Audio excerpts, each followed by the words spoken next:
Amy, so proud sa kanyang bestie na si Darren. Niyakap-yakap at muntik maiyak. I've seen a lot of change, been through a lot of pain. Some things are not the same as they were a year ago, but all will be okay. I move on each and every day. The past. Proud si Kim Chiu sa kanyang bestie na si Darren Espanto. Nag-perform kasi ngayong Miyerkules sa Magpasikat 2024. Ang team ni Navong Navarro, Ami Perez, Ayon Perez, at Darren Espanto na tinawag na Team Vida. Ito ang debut performance ni Darren sa Magpasikat matapos maging official host ng It's Showtime nitong March.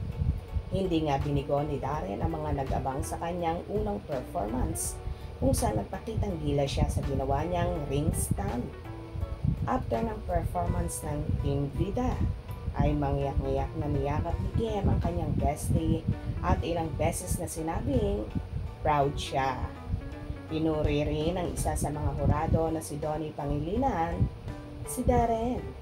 You do it with flying colors. You always pull it off. You did not disappoint. Komento ni Donnie. Nakakuha rin ng papuri ang ibang miyembro ng team na si Navong at Ami. Puring-puri naman ang mga hurado na sina Alice Dixon, Freddy Garcia at MG, Gabby Garcia at Direk Rory Quintos, si Ayon, na sinorpresa sila sa aerial stunt nito. Ni Direk Rory, pang-artistang asawa ni Meme Vice, dahil may karga raw ito at pangako pa ng premiadong direktor na kukunin niya si Ayon sa kanyang comeback film. Biro naman ni Jong Hilario na sa mga mata ni Ayon, unang na-fall si Vice ganda. Ang Team Vida naman ang unang team sa Magpasikat 2024 na nakakuha ng hindi magandang komento mula sa mga hurado na sina Direk Rory at Alice dahil naguluhan daw sila sa storytelling ng kanilang performance na tumatalakay sa death at grief. May dalawa pang team ang magpe-perform at sa Sabado, October 26 naman, malalaman ang winner ngayong taon. Sabi grabe! I'm so proud of you! Congrats, Chang Ami! Thank you! Chang Ami! Grabe! Ang daming na Proud na proud ka kay bestie mo. Daming na move. Well, so proud si Kimi sa kanyang bestie na si Darren.